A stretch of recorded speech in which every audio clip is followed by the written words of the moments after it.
आदाब, आभार, अभिनंदन। मैं अंकुर बबेले आप सभी का स्वागत करता हूं मैग्नेट ब्रेन्स हिंदी पर। और आज हम बात करने वाले हैं अपने कंप्लीट चैप्टर रिवीजन के बारे में। कंप्लीट चैप्टर रिवीजन किसका होगा? कक्षा 10वीं के भूगोल के चैप्टर नंबर 1 का। हमारे चैप्टर का नाम है जिसका हम कंप्लीट चैप्टर रिवीजन देखेंगे, संसाधन एवं विकास। कंप्लीट चैप्टर रिवीजन स्टार्ट करने के पहले मैं आपको बता दूं कि मैग्नेट ब्रेन्स जाना जाता है अपनी मुफ्त शिक्षा के लिए। आपको यहां पर किसी प्रकार का कोई पेमेंट नहीं करना है, ना ही कोई सब्सक्रिप्शन परचेज करना है। आपको सभी वीडियोस मिलते हैं यहाँ बिल्कुल निःशुल्क, वो भी क्वालिटी कंटेंट के साथ। तो बात करते हैं हम अपने कंप्लीट चैप्टर रिवीजन की तरफ बढ़ते हैं आगे कि भाई हमारा कैसा रिवीजन होने वाला है। तो हम एक एक चीज को यहाँ पर देखने वाले हैं। स्टार्ट करते हैं सबसे पहले परिचय के बारे में आते हैं, क्योंकि हमारे चैप्टर का नाम है संसाधन एवं विकास। तो संसाधन का मतलब क्या होता है, संसाधन क्या कहलाता है? संसाधन का अर्थ होता है कि पर्यावरण में जो चीजें उपलब्ध हैं, है ना, पर्यावरण के अंदर जो भी चीज उपलब्ध है और वो हमारी आवश्यकता की पूर्ति करती है, तो उस आवश्यकता की पूर्ति करने वाली चीज को हम हमारे लिए संसाधन कह सकते हैं। पर्यावरण में उपलब्ध हर वस्तु संसाधन कहलाती है, जिसका इस्तेमाल हम अपनी आवश्यकताओं की पूर्ति के लिए करते हैं, जिसे बनाने के लिए हमारे पास प्रौद्योगिकी है और जिसका इस्तेमाल सांस्कृतिक रूप से मान्य है। प्रकृति का कोई भी तत्व तभी संसाधन बनता है जब वो मनुष्य की या मानवीय सेवा करता है, तब उसको आप क्या कहते हैं? संसाधन कहते हैं। जैसे मान लीजिए कि आपकी सेवा कर दी, पेड़ है, संसाधन है। पेड़ से मिल गई लकड़ी, संसाधन है। लकड़ी और पेड़ से मिल गया फल, संसाधन है, भूख मिटा दी। पेड़ से मिल गई हवा, संसाधन है। पेड़ से मिल गई छाया, संसाधन है। ये सब क्या होगा? संसाधन है, क्योंकि ये सभी चीजें हमारी पूर्ति कर रही हैं, मतलब हमारी आवश्यकता की पूर्ति कर रही हैं। इस कारण से इनको क्या कहेंगे? संसाधन कहा जाएगा।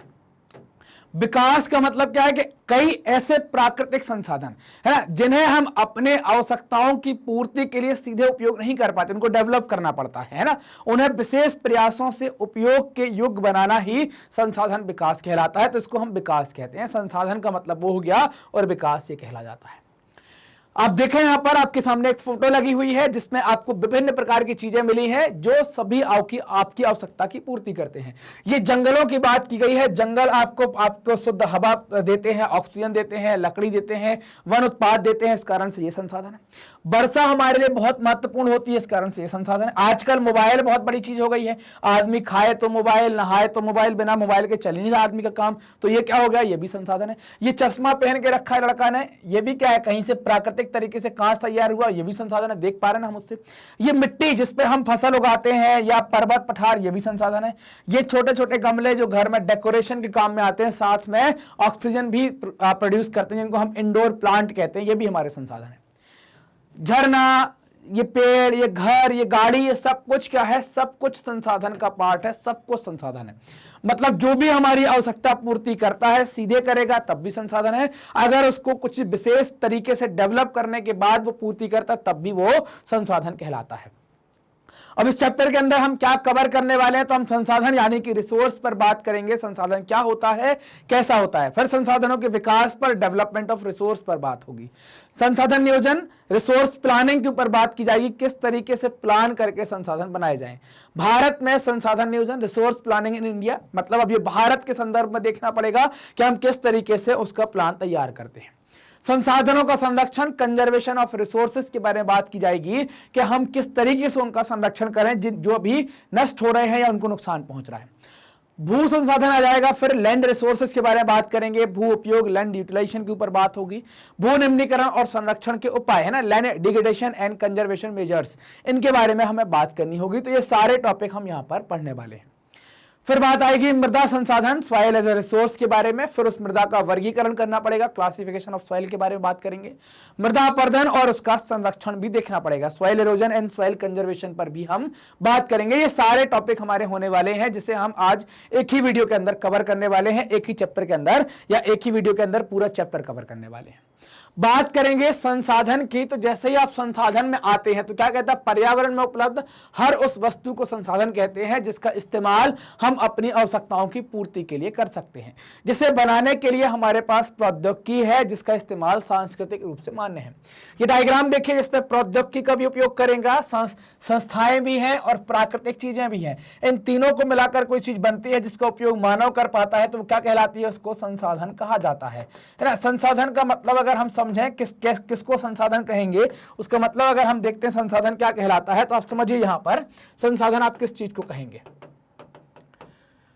संसाधन का मतलब यहां पर हो जाएगा कि आप देखें, मैं आपका अगर उदाहरण ले लूं, बहुत छोटा सा उदाहरण लेता हूं कि अगर आप किसी नाई की दुकान पर जाते हैं, मतलब क्यों जाते हैं, बाल कटवाने के लिए, तो यहां पर संसाधन क्या हो जाएगा, है ना, बाल कटवाने के लिए जाते हैं तो आप संसाधन क्या करेंगे, मान लीजिए कि आप नाई के यहां गए तो संसाधन क्या हो जाएगा, सबसे प्रमुख संसाधन है कैंची, सबसे प्रमुख संसाधन है कैंची, और दूसरा क्या है, कंघा।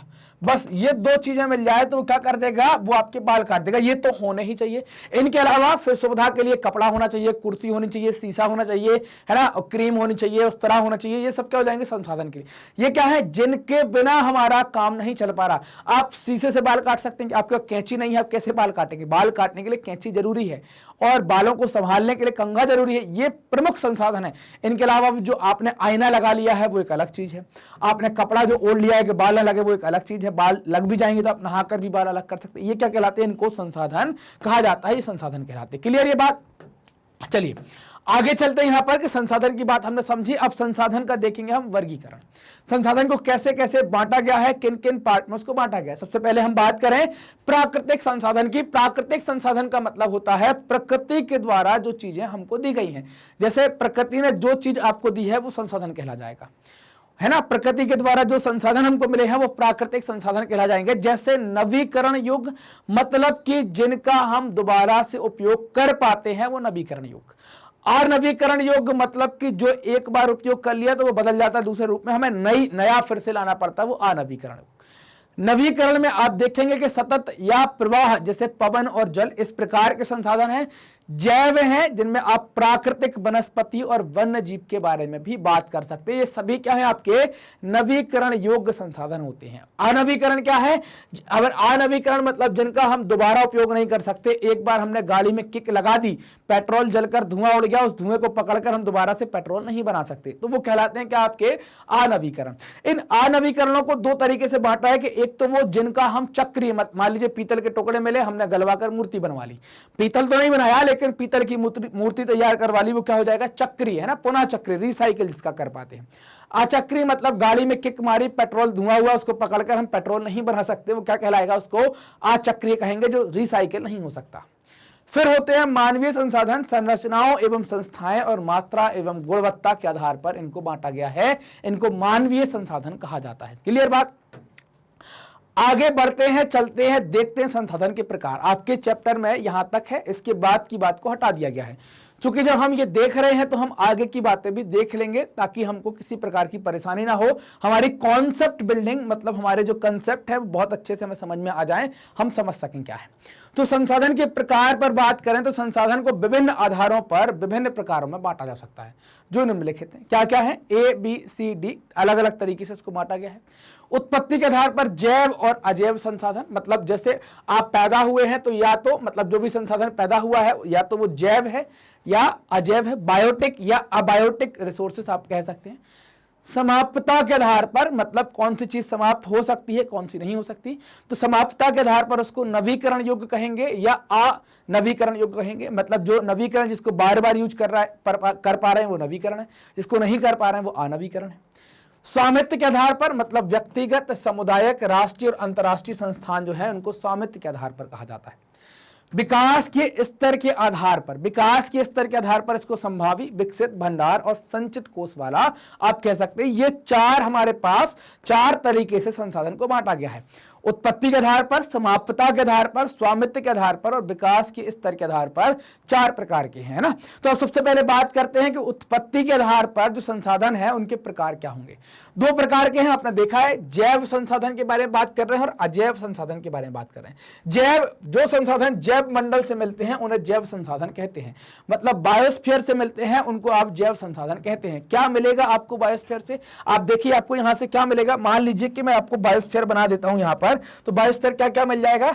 आप मानिए कि यहां पर अपन ने एक गोला तैयार किया है बायोस्फीयर का, एक ये गोला है, एक ये गोला है और एक ये गोला बना दिया।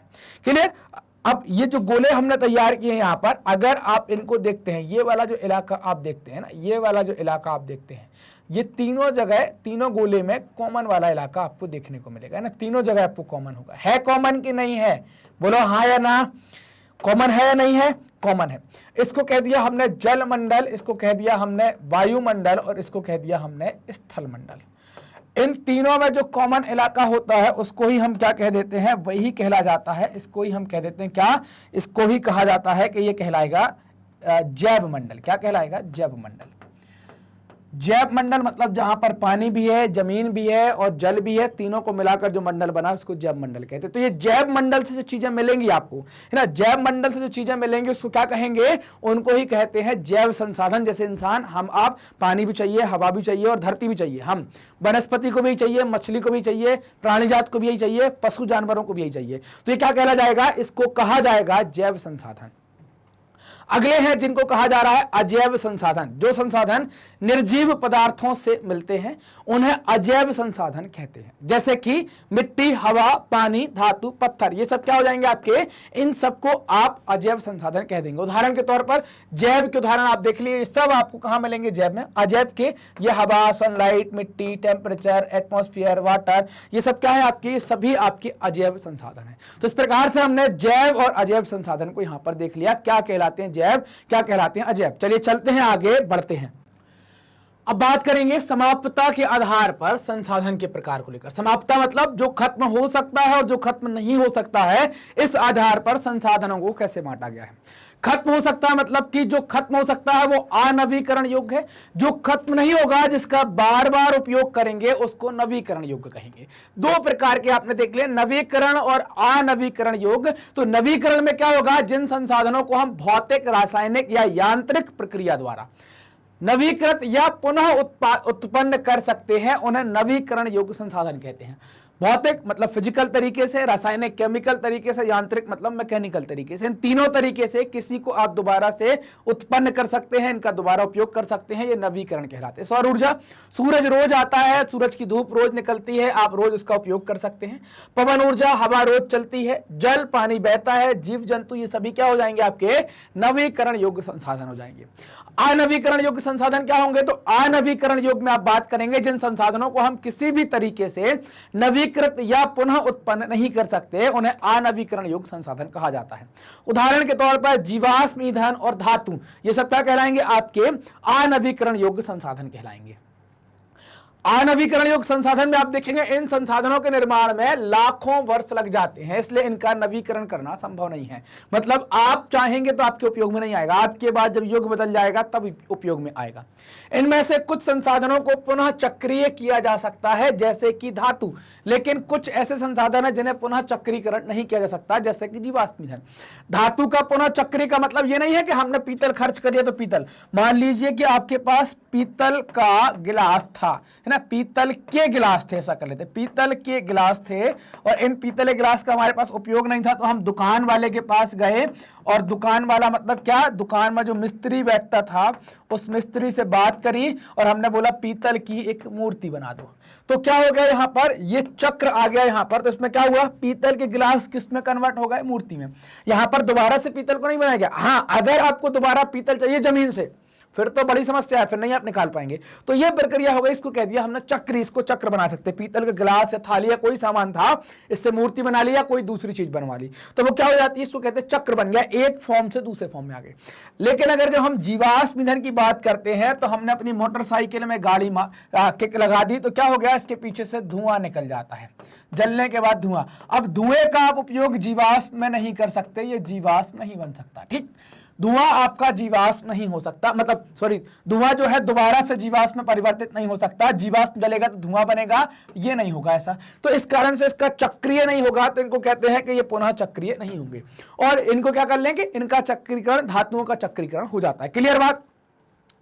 जैसे आप देखें यहाँ पर रिन्यूएबल एनर्जी आपको मिलेगी, नॉन रिन्यूएबल एनर्जी जैसे सोलर हो गई, बायोमास हो गई, विंड एनर्जी हो गई, जियोथर्मल एनर्जी हो गई, हाइड्रो पावर हो गई, ये सब क्या है, सोलर, पवन, ये सब बातें हो गई जिनको हम दोबारा से नहीं कर सकते। उसमें आपका जीवाश्म ईंधन, कोयला, प्राकृतिक गैस और न्यूक्लियर, है ना, न्यूक्लियर पावर जो है, ये सब क्या हो गई आपकी नॉन रिन्यूएबल, अनवीकरण स्रोत हो गए। इनको दोबारा से आप उत्पन्न नहीं कर सकते, दोबारा से इनको बना नहीं सकते। स्वामित्व के आधार पर संसाधनों के प्रकार मतलब कि जो मालिकाना हक होता है, उस मालिकाना हक के आधार पर रिसोर्सेज के टाइप कैसे होंगे, तो यहां पर होंगे व्यक्तिगत और समुदायक। व्यक्तिगत मतलब कोई पर्सनल मेरी चीज है जिसका मालिकाना हक मैं रखता हूं, वो क्या हो जाएगा, उसको कहा जाएगा व्यक्तिगत। कोई समुदाय जिस पर हक रखता है उसको क्या कहेंगे, सामुदायिक संसाधन कहेंगे। व्यक्तिगत मतलब जिन संसाधनों का स्वामित्व निजी व्यक्ति के पास होता है उन्हें व्यक्तिगत संसाधन कहते हैं। जैसे कि आप देखें ये गाड़ी और ये घर, ये क्या हो गए, व्यक्तिगत संसाधन के उदाहरण है। सामुदायिक में क्या हो जाएगा, जिन संसाधनों का स्वामित्व समुदाय या समाज के पास होता है उन्हें सामुदायिक संसाधन कहते हैं। उदाहरण के लिए चारागाह, तालाब, पार्क, शमशान और कब्रिस्तान। चारागाह पर गांव की सभी जानवर चरने के लिए जाते हैं, इस पर क्या जाते हैं, सभी जानवर चरने के लिए जाते हैं, तो सामुदायिक हो गया। तालाब पर सभी लोग इसके पानी का उपयोग करते हैं, नहाते धोते हैं, पानी की सिंचाई करते हैं। पार्क में सभी लोग घूमने जाते हैं, ऐसा नहीं है कि कोई एक व्यक्ति घूमने जाएगा, तो सामुदायिक हो गया। शमशान में हर व्यक्ति का अंतिम संस्कार होता है, तो अंतिम संस्कार के लिए हर व्यक्ति यहाँ जाता है। कब्रिस्तान भी कुछ ऐसा ही है, वहां पर हर एक व्यक्ति जा सकता है। अब कोई कहेगा कि सर शमशान में हर एक, मतलब जो जलते हैं, जिनके धर्म में जलाने की प्रथा है अंतिम संस्कार में, वो शमशान में जाएंगे।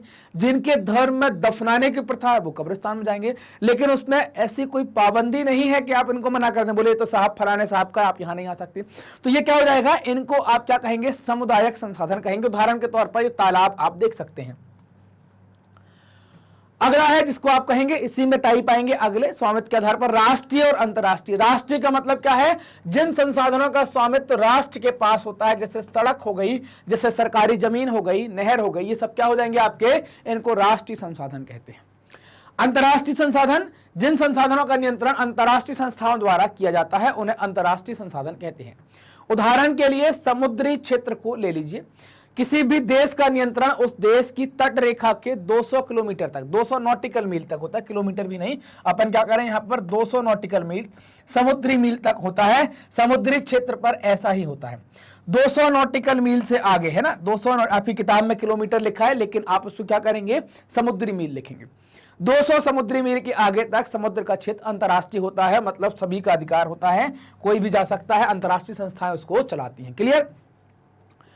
विकास के स्तर के आधार पर संसाधन के प्रकार पर बात करें, संभावी संसाधन, जिन संसाधनों का उपयोग वर्तमान में नहीं हो रहा हो उन्हें संभावी संसाधन कहा जाता है। उदाहरण के तौर पर गुजरात, राजस्थान, यहां पर अगर सौर ऊर्जा और पवन ऊर्जा की बहुत संभावना है कि यहां पर सौर और पवन ऊर्जा का उपयोग या इनका उत्पादन बहुत कर सकते हैं। विकसित संसाधन, जिस संसाधनों का सर्वेक्षण हो चुका है और जिनके उपयोग की गुणवत्ता और मात्रा निर्धारित हो चुकी है उन्हें विकसित संसाधन कहते हैं। जिनका सर्वेक्षण हो गया, उपयोग की गुणवत्ता और मात्रा निर्धारित हो गई, वो विकसित है। भंडार, जो संसाधन उपलब्ध तो है लेकिन उनके सही इस्तेमाल के लिए हमारे पास उचित टेक्नोलॉजी का अभाव है, मतलब हमारे पास टेक्नोलॉजी नहीं है, उन्हें भंडार कहते हैं। उदाहरण के लिए हाइड्रोजन ईंधन है ना, तो ये क्या कहलाते हैं, इनको आप क्या कहेंगे, भंडार कहेंगे, भंडार संसाधन कहलाएंगे। संचित का मतलब क्या है, जिस संसाधन के उपयोग के लिए टेक्नोलॉजी तो मौजूद है लेकिन अभी उसका सही ढंग से हम इस्तेमाल या उपयोग नहीं कर पा रहे हैं, वो संचित कहलाएगा। उदाहरण के तौर पर नदी के जल से पनबिजली परियोजना द्वारा बिजली निकाली जा सकती है, बनाई जा सकती है, लेकिन अभी इसका इस्तेमाल सीमित पैमाने पर ही हो रहा है। ये क्या होगा, संकुचित कोष भंडार का ही एक भाग होगा। तो ये संकुचित कोष की बात करी, तो हमने यहां पर संसाधनों के बारे में बात करी। अब बात करने वाले हैं संसाधन का विकास, है ना। तो संसाधन क्या होता है, प्रकृति की देन है। प्रकृति क्या है, पृथ्वी के ऊपर जो कुछ प्रकृति के द्वारा आपके जन्म से पहले या मानव के जन्म के पहले जो कुछ भी प्रकृति पर था, पृथ्वी पर था, वो सब प्राकृतिक है। तो संसाधन जो है वो प्रकृति की एक अमूल्य देन है, इसको कोई और दे नहीं सकता, कोई और इसको बना नहीं सकता। संसाधन मनुष्य के जीवन यापन के लिए आवश्यक होते हैं। संसाधनों के प्रकार अलग होते हैं, कई अलग अलग तरीके से आप संसाधनों का उपयोग कर सकते हैं। जैसे कि हम बात करें यहां पर, जैसे अब बात की जाए यहां पर कैसे संसाधनों का उपयोग करेंगे, तो आप देखेंगे यहां पर कि संसाधन का मतलब क्या हो गया। जैसे ये पेन से मैं लिख रहा हूं, गाड़ी से हम जाते हैं, कार से हम आते जाते हैं, बस का उपयोग करते हैं, लैपटॉप का उपयोग करते हैं, कंप्यूटर का उपयोग करते हैं, सब क्या है, संसाधन। इससे हमारे जीवन यापन के लिए जरूरी हो जाते हैं, हमारे काम चलाने के लिए, हमारे काम में उपयोगी होते हैं, सबको संसाधन कहा जाता है। जीवन की गुणवत्ता बनाए रखने के लिए इन संसाधनों का उपयोग बहुत जरूरी है। जैसे आप प्राकृतिक संसाधनों की बात करें तो वो तो बहुत महत्वपूर्ण है, और इंसान के द्वारा इनका अंधाधुंध इस्तेमाल किया गया, मतलब बिना किसी सीमा के इनका बहुत इस्तेमाल किया जा रहा है। इसके कारण से क्या होता है कि अंधाधुंध इस्तेमाल से इनकी गुणवत्ता पर या इन पर प्रभाव पड़ता है ना। तो यहां पर अंधाधुंध इनका इस्तेमाल किया जा रहा है। संसाधनों के अंधाधुंध इस्तेमाल से कई प्रकार की समस्याएं खड़ी होती हैं। कुछ उदाहरण इस प्रकार है। आप उदाहरण के लिए पहले एक मेरा उदाहरण सुन लीजिए, फिर आप वन चैप्टर पर बात करेंगे। उदाहरण के लिए अंधाधुंध जब हम पेड़ काट देंगे और भारत में या दुनिया में कहीं जंगल बचेंगे नहीं, पेड़ बचेगा नहीं, तो क्या होगा? तो होगा यहाँ पर कार्बन डाइऑक्साइड की मात्रा बढ़ जाएगी, ग्लोबल वार्मिंग मतलब वैश्विक तापन बढ़ जाएगा। वैश्विक तापन बढ़ने से बर्फ पिघलेगी, बर्फ पिघलेगी तो जो स्थल भाग है वो सब पानी से डूब जाएगा। तो ये क्या है? संसाधनों के अंधाधुंध या विवेकपूर्ण या विवेकहीन तरीके से, सॉरी विवेकपूर्ण ना कह के विवेकहीन तरीके से इसका उपयोग करना वो संसाधनों को नुकसान पहुंचाता है। कुछ संसाधन सीमित लोगों के हाथों में है और इससे वंचित लोगों को तकलीफ होती है, उनको अधिकार नहीं मिलता। जैसे मान लीजिए गांव के तालाब पर किसी का कब्जा हो गया, गांव के पास नदी पर किसी का कब्जा हो गया, कुएं पर किसी का कब्जा हो गया, कोई मंदिर पर किसी ने कब्जा कर लिया, इससे दूसरे लोगों को बड़ी तकलीफ होती है, उनको नहीं मिल पाता है। संसाधनों के अंधाधुंध इस्तेमाल से पूरी दुनिया में पर्यावरण की समस्या खड़ी कर दी है ना। इससे क्या हो गई कि पर्यावरण, हमने बताया ना आपको, जंगल काटा गया, जंगल काटा जाएगा तो समस्याएं बहुत खड़ी हो जाएंगी, बहुत समस्याएं यहां आएंगी। जैसे कि ग्लोबल वार्मिंग, पारितंत्र पर खतरा, ओजोन लेयर में सुराग, इन सब बातों पर बात करें। ग्लोबल वार्मिंग क्या है, पारितंत्र पर खतरा क्या है और ओजोन लेयर क्या है, इन पर अपन बात करते हैं क्या कहलाता है। देखो ओजोन लेयर क्या कहला जाएगी, तो आप देखिए यहां पर कि सबसे पहले हम बात करने वाले हैं जिसको कहते हैं वैश्विक तापन। आप देखिए ये पृथ्वी का गोला हमने बना दिया है यहां पर कि ये क्या हो गई, ये क्या है, आपकी पृथ्वी है। अब इस पृथ्वी पर विभिन्न प्रकार की गैसें हैं, इस पर CO2 भी है। अब ग्लोबल वार्मिंग है जिसको हम क्या देख रहे हैं यहां पर, वैश्विक तापन की बात कर रहे हैं। वैश्विक तापन या ग्लोबल वार्मिंग के बारे में बात कर रहे हैं, इसी को हम क्या कहते हैं, ग्लोबल वार्मिंग भी कहते हैं ना। तो ये ग्लोबल वार्मिंग पर जब बात की जा रही है तो क्या होगा, जब पृथ्वी पर से पेड़ काट दिए जाएंगे, पेड़ क्या करते हैं, आपकी कार्बन डाइऑक्साइड और ऑक्सीजन की मात्रा को नियंत्रित करके रखते हैं। मान लीजिए यहां पर एक सूर्य है, अपन मान लेते हैं यहां पर आपका एक सूर्य है, ये सूर्य आ गया, मान लीजिए कि ये सूर्य है आपके पास,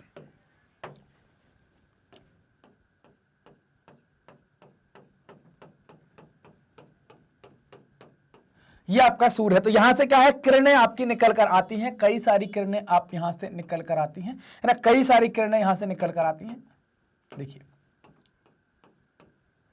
ये कई सारी किरणें यहां से निकल कर आती हैं और ये किरणें क्या होती है, यहां जैसे आएंगी, प्रवेश करें यहां पर, तो क्या होगा कि एक CO2 की एक लेयर बन जाती है। तो क्या करता है कि जो गर्मी आती है यहां पर, इसको वो वापस बाहर नहीं जाने देती। कार्बन डाइऑक्साइड क्या करता है, इसको रोक लेता है, इसको रोक लेगा तो तापमान बढ़ेगा। अब आपने पेड़ काट दिए, जब आप पेड़ काट देंगे तो CO2 की मात्रा क्या होगी, इस CO2 की मात्रा लगातार बढ़ना स्टार्ट हो जाएगी। तो ये और ज्यादा मात्रा में रोकेगा, मतलब कि क्या होगा, यहाँ पर टेम्परेचर बढ़ना स्टार्ट हो जाएगा। इसी को क्या कहते हैं, जब पूरी पृथ्वी का तापमान बढ़ता है तो इसको क्या कहते हैं, ग्लोबल वार्मिंग कहते हैं।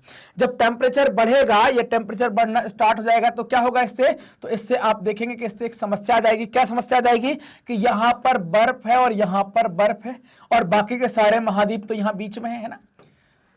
यहां पर एक महाद्वीप है वो भी बर्फ से ढका हुआ है, यहां पर एक सागर है वो भी बर्फ से जमा हुआ है, बाकी के आपके 5-6 आपके ये महाद्वीप हैं और इनके बीच में क्या भरा हुआ है, पानी भरा हुआ है, नीले कलर का है ना, ये सब पानी भरा हुआ है। यहाँ पर सागर है, प्रशांत महासागर, हिंद महासागर, अटलांटिक महासागर है ना, ये सब महासागर। ये बर्फ पिघलेगी, बर्फ पिघल कर आएगी और यहाँ पर जब तापमान बढ़ेगा दोनों जगह की बर्फ पिघलेगी तो क्या होगा, यहाँ पर ये नीला मतलब पानी वाला इलाका क्या है, बढ़ जाएगा। तो ये महासागरों के एरिया क्या होंगे, डूबने स्टार्ट हो जाएंगे, सॉरी महाद्वीपों के एरिया क्या होंगे, डूबने स्टार्ट हो जाएंगे, महासागर का एरिया थोड़ा सा बचेगा। तो वैश्विक तापन से हो क्या रहा है बेसिकली, तो वैश्विक तापन से तापमान बढ़ेगा, तापमान बढ़ेगा तो बर्फ पिघलेगी, बर्फ के पिघलने से हमारे जो स्थल भाग हैं वो डूब सकते हैं, जिससे मनुष्य प्रभावित हो सकता है। दूसरी बात करेंगे, पारितंत्र पर खतरा भी होगा इनसे। पारितंत्र का मतलब कहलाता है इकोसिस्टम। क्या पारितंत्र की बात की जा रही है, पारितंत्र क्या कहलाता है, इसको इकोसिस्टम कहते हैं। पारितंत्र को क्या कहते हैं, ये इकोसिस्टम कहलाता है ना। इस पर क्या होगा कि पारितंत्र मतलब इकोसिस्टम, मतलब कि हम बता दें क्या कि मृदा है, मृदा से घास बनी या पेड़ बने, इनसे जानवर आए कुछ, मान लीजिए कि शाकाहारी, उनसे कुछ जानवर आए जिसको कहा आपने मांसाहारी, और उनसे कुछ इंसान आए, मनुष्य। इस बीच में मृदा में कई सारे कृमि हैं, मतलब कि कीड़े हैं, यहाँ पर भी कई सारे कृमि या कीड़े हैं, पशु पक्षी हैं, यहाँ पर भी पक्षी वगैरह सब आ जाएंगे। तो ये क्या होगा, ये एक इकोसिस्टम बन रहा है। मृदा से घास उत्पन्न हुई, मृदा में कुछ कीड़े पनप रहे हैं, घास को भी कुछ कीड़े खा रहे हैं, इन कीड़ों को इन पक्षियों ने खाया, इस घास को इन जानवरों ने खाया, उस जानवर को दूसरे जानवर ने खाया और हमने इन सबको खाया। ये क्या हो जाएगा, ये एक इकोसिस्टम बन जाता है। तो इससे क्या होगा, जब तापमान बढ़ जाएगा तो कई सारी प्रजातियां नष्ट होना स्टार्ट हो जाएंगी और जो एनवायरमेंट में या पर्यावरण में अपनी भूमिका अदा करती हैं तो उनको भी नुकसान होगा। तीसरे पर बात कर रहे हैं जिसको आप कहेंगे ओजोन लेयर में सुराग की बात की जा रही है। ओजोन लेयर का मतलब क्या है, तो फिर से अपन एक पृथ्वी ले लेते हैं, यहाँ पर एक पृथ्वी लेते हैं, यहाँ पर मान लीजिए कि ये पृथ्वी ले ली यहाँ पर, और इस पृथ्वी पर और एक सूरज ले लेते हैं यहाँ पर, फिर से एक सूरज की जरूरत पड़ेगी अपन को। तो मान लीजिए कि ये सूरज ले लिया हमने यहाँ पर, ये सूरज है यहाँ पर। तो अब ये क्या करेगा, आपको तो पता ही है कि ये तो सर गर्मी करता है, ये तो ऊर्जा निकालेगा यहाँ पर, ये तो हम सभी जानते हैं। तो इससे कुछ किरणें आ रही हैं यहाँ पर, और यहाँ पर क्या कर दिया कि एक और छल्ला तैयार कर दिया गया, एक मिनट, एक और छल्ला तैयार कर दिया गया यहाँ पर। कैसा, ये छल्ला तैयार कर दिया गया। ये क्या है, एक लेयर तैयार हो जाती है जिसको आप क्या कहते हैं, ये एक लेयर तैयार हो जाएगी। ये लेयर क्या कर रही है आपकी, ये इस लेयर को आप क्या कहेंगे, ये कहलाएगी, इसको कहेंगे, ये लेयर कहलाएगी O3, इसी को कहते हैं ओजोन। ठीक, अब ये क्या कर रही है कि यहां से जो भी हानिकारक या खतरनाक किरणें आ रही हैं उनको सीधे प्रवेश नहीं करने देती। जो भी खतरनाक किरणें आ रही हैं उनको सीधे प्रवेश नहीं करने देती है ना। इन किरणों को क्या करती है, इन किरणों को वो वापस लौटा देती है। कैसे, ये वापस चली जाती है यहाँ पर, ये वापस चली जाती है ऐसे, इनको वापस लौटा देगी। तो इससे क्या हो रहा है, इससे जो हम लोग यहाँ पर रह रहे हैं, यहाँ पर मनुष्य और जो पर्यावरण रह रहा है वो नुकसान से बच जाता है। मान लीजिए कि इसमें सुराग हो गया है ना, इसमें ये सुराग हो जाता है और सुराग होकर ये किरण क्या हो गई, ये किरण जो है वो क्या हो जाती है, आगे की तरफ आ जाती है, ये ऐसे बढ़ जाती है आगे। इससे क्या होगा, जो भी इलाका ये क्या करेगी, ये यूवी रेस होती है, ये गर्मी ज्यादा करेंगी और कई प्रकार की बीमारियों का कारण भी बनेंगी। तो ओजोन क्या कर रही है, बेसिकली ओजोन को क्या कह सकते हैं, जीवन रक्षक परत कह सकते हैं। ये आपको बचाती है हानिकारक सूर्य से निकलने वाली किरणों से। क्लियर। तो अगर आप ये सब करते हैं, अंधाधुंध इस्तेमाल करते हैं, तो आप इनसे बच नहीं पाएंगे। इससे क्या होगा, मनुष्य जाति को या जीवन को, जो पृथ्वी के ऊपर जीवन है, उसको नुकसान पहुंचेगा। आप ये सब क्या कर सकते हैं, तो सतत पोषणीय विकास के लिए संसाधन का समान रूप से वितरण और सही इस्तेमाल जरूरी है। सतत पोषणीय विकास का मतलब क्या है कि अपने साथ साथ भविष्य का ध्यान रखकर, फ्यूचर को ध्यान में रखकर आप उसका इस्तेमाल करें, उसका उपयोग करें, ताकि अगली पीढ़ी भी इसका उपयोग कर पाए, अगली पीढ़ी भी इस संसाधनों का उपयोग कर पाए। ये ना कहे कि हमारे जो पूर्वज थे, पिताजी दादाजी लोग, वो सब चौपट कर गए, हमारे लिए तो कुछ बचा नहीं है। तो अगली पीढ़ी भी उन संसाधनों का सही तरीके से उपयोग कर पाए और उनके बाद अगली भी इस तरीके से कोई चीज का प्रयोग करना, उसको कहते हैं हम सतत पोषणीय विकास कहते हैं। अब बात करेंगे संसाधन नियोजन के बारे में, रिसोर्स प्लानिंग के बारे में बात की जाएगी कि रिसोर्स प्लानिंग क्या कहलाती है। तो रिसोर्स प्लानिंग आप देखें तो यहां पर जानते होंगे आपके नियोजन के बारे में हम बात कर रहे हैं ना। नियोजन का मतलब क्या हो जाता है, नियोजन का अंग्रेजी में मतलब हो जाता है प्लानिंग। प्लानिंग क्या होती है, तो प्लानिंग किसी भी चीज की होती है, हर एक चीज की प्लानिंग होती है। कैसी भी आप प्लानिंग कर लीजिए, घर की प्लानिंग होती है, घूमने जाने की प्लानिंग होती है, पढ़ने की प्लानिंग होती है, खेलने की प्लानिंग होती है। मतलब हम एक प्लान आउट करते हैं, पेपर के ऊपर लिखते हैं या दिमाग में लिखते हैं, हर चीज लिखते नहीं है, दिमाग में रखते हैं कि हम कैसे कैसे इसका काम करेंगे, कैसे कैसे स्टेप बाय स्टेप चलेंगे। वो स्टेप बाय स्टेप चलने की जो प्रक्रिया होती है उसको ही प्लानिंग कहते हैं। मतलब स्टेप बाय स्टेप चलने में क्या होता है कि चीजों की व्यर्थ की बर्बादी नहीं होती, बर्बादी से चीजें बच जाती हैं। इसी कारण से इनको क्या कहा जाता है, इसी कारण से इनको प्लानिंग कहा जाता है कि आप किसी चीज को सही तरीके से उपयोग करते हैं ताकि भविष्य के लिए भी बची रहे, वही चीज आपकी प्लानिंग या नियोजन कहलाती है। तो नियोजन का मतलब क्या हो गया, संसाधनों के विवेकपूर्ण इस्तेमाल के लिए इस नियोजन का जरूरी है या प्लानिंग जरूरी है, ताकि आप उसका बहुत सही तरीके से उपयोग कर पाए। मान लीजिए कि आपने एक रफ कॉपी ली लिखने के लिए, एक पन्ने में 2 लाइन लिखते हैं, आगे चले गए, 2 लाइन लिखते आगे चले गए, किस काम की बची। अगर आप उसको सिस्टमैटिक तरीके से लिखते हैं, भाई कुछ लोग क्या करते हैं कि एक कॉपी ली उनने, मान लीजिए कि इस तरीके की कोई कॉपी आई है ना, इस तरीके की कोई गाइड आई और इसको क्या कर दिया उनने, यहाँ पर इसको कर दिया यहाँ पर कि इससे 2 पार्ट कर दिए, भाई आगे से हम मैथ लगा लेंगे, पीछे से सोशल साइंस लिख लेंगे। इससे क्या होगा कि बहुत सिस्टमैटिक तरीके से लिखते आएंगे तो हमें परेशानी नहीं होगी। तो ऐसा भी लोग कर लेते। तो ये क्या है, संसाधन का विवेकपूर्ण। उसके पास किताब एक थी और बहुत मोटी थी कॉपी, तो उसने उसके 2 पार्ट कर लिया, दोनों तरीके से वो लिखने लगा। तो ये क्या हो गया, इसको अगर वो एक बनाता तो उसको एक और की जरूरत पड़ती, दोनों के आधे आधे पेज बर्बाद जाते। आप लोग जानते होंगे अधिकांश लोग जो आधी बची कॉपी के पन्ने होते हैं उनका इस्तेमाल नहीं करते, रद्दी में जाती है। और जब आप खरीदते हैं रद्दी में जाती है 5, 7, 10 रुपए किलो, और जब खरीदते हैं तो कॉपी आती है 200 ग्राम की 40 रुपए की।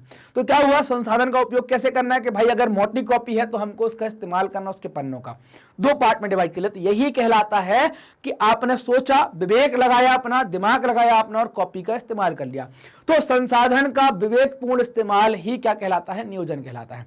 कि उनका विवेकपूर्ण इस्तेमाल हो सके इसके लिए नियोजन जरूरी है। क्लियर।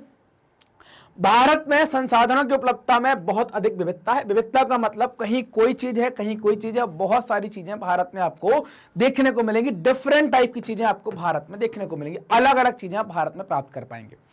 या ऐसे प्रदेश भी हैं जहां एक तरह के संसाधनों की प्रचुरता है ना, कई तरह के संसाधनों की प्रचुरता है, परंतु दूसरे तरह के संसाधन कम है। जैसे आप मध्य प्रदेश की बात करें, छत्तीसगढ़ की बात करें, झारखंड की बात करें, यहाँ कोयला पर्याप्त है, लेकिन यहाँ पर दूसरी चीजों की कमी है। जैसे मध्य प्रदेश में हीरा पर्याप्त है, सोना नहीं होता। झारखंड में राजस्थान में चांदी बहुत होती है, लेकिन मध्य प्रदेश में चांदी नहीं होती। तो क्या है, एक राज्य में किसी प्रकार के संसाधन ज्यादा है, दूसरे राज्य में किसी प्रकार के कम है। कुछ प्रदेश संसाधनों की उपलब्धता के संदर्भ में आत्मनिर्भर हैं, उनके पास सब कुछ पर्याप्त हो जाता है। लेकिन कुछ प्रदेश ऐसे हैं जहां पर संसाधन क्या है, वहां पर अत्यधिक संसाधनों की कमी है। उदाहरण के तौर पर अगर बात करें, झारखंड, मध्य प्रदेश, छत्तीसगढ़, यहां पर खनिज और कोयले प्रचुर मात्रा में पाए जाते हैं। मतलब हम बात जो कर रहे हैं यहां पर कि झारखंड, मध्य प्रदेश, छत्तीसगढ़ और झारखंड, यहां पर कोयला और खनिज आपको तीनों बड़ी मात्रा में पाया जाएगा, लेकिन दूसरे संसाधन नहीं होंगे। अरुणाचल प्रदेश में जल संसाधन प्रचुर मात्रा में पाए जाते हैं, परंतु मूल संसाधन नहीं है। अरुणाचल वाला इलाका ये है। यहां पर चूंकि ब्रह्मपुत्र नदी निकलती है, इसकी कई सारी नदियां सहायक हैं, तो जल पर्याप्त मात्रा में है, लेकिन दूसरे संसाधन यहां पर्याप्त मात्रा में नहीं है। तो ये वाली समस्या यहां पर आ जाती है। राजस्थान में पवन और सौर ऊर्जा के संसाधनों की बहुतायत है, लेकिन जल संसाधनों की कमी है, चूंकि सूखा रेगिस्तान है, थार का रेगिस्तान है, आप जानते हैं। लद्दाख का शीत मरुस्थल देश के अन्य भागों से अलग थलग पड़ता है, ये बिल्कुल अलग तरीके की बात है। यह प्रदेश सांस्कृतिक विरासत का धनी है। यहाँ पर जो आप देखें कल्चरल हेरिटेज है, ये बहुत है, इस चीज का ये धनी है, परंतु वहाँ जल आधारभूत संसाधन ये बहुत कम है, ये कुछ नहीं है वहां पर। तो क्या है, भारत के किसी राज्य में कोई चीज ज्यादा है, किसी राज्य में कोई चीज ज्यादा है। जैसे आप पूरे भारत का नक्शा देखें तो यहाँ पर हमने देखा लद्दाख, जम्मू एंड कश्मीर के अंदर हमने देखा कि यहाँ पर लद्दाख जो है वो शीत मरुस्थल है, यहाँ पर सांस्कृतिक चीजें ज्यादा है। मध्य प्रदेश, छत्तीसगढ़, झारखंड, ये वाली बेल्ट में हमने बात करी तो हमने देखा कोयला और खनिज पर्याप्त मिलता है। अरुणाचल में बात करी तो पानी पर्याप्त मात्रा में, दूसरी चीजें नहीं है। तो ये सारी बातें आप राजस्थान में देखेंगे तो यहाँ पर आपको रेगिस्तान मिलेगा, थार का है ना, तो रेतीली चीजें, यहाँ पर पवन ऊर्जा बहुत अच्छी चल सकती है और आपकी सौर ऊर्जा बहुत अच्छी चल सकती है। तो हर राज्य की अपनी विशेषता है, उसके हिसाब से उसकी पहचान की जाती है, उसके हिसाब से उस पर काम किया जा सकता है या आगे उस पर बढ़ा जा सकता है। अब बात करेंगे भारत में संसाधन के नियोजन को लेकर। भारत में संसाधन का नियोजन कैसे होगा, तो भारत में चूंकि हमने देखा हुआ था, इंडिया के बारे में हमने जाना हुआ था कि समस्या क्या है। इंडिया के साथ समस्या ये है कि यहाँ पर अगर हम देखते हैं जब, है ना, तो भारत के साथ दिक्कत ये है कि यहाँ पर संसाधन जो है वो किसी राज्य में ज्यादा है, किसी राज्य में कम है। तो जब ये ज्यादा कम है संसाधन, तो इन संसाधनों को क्या करना पड़ेगा, इन संसाधनों का आपको करना पड़ेगा प्लानिंग। क्या करनी पड़ेगी, प्लानिंग, या करना पड़ेगा आपको इसका नियोजन। तो आप जब प्लान करेंगे तो फिर आप इसका उपयोग कर पाएंगे। कैसे प्लान करेंगे, चलिए देखते हैं कैसे प्लान करेंगे।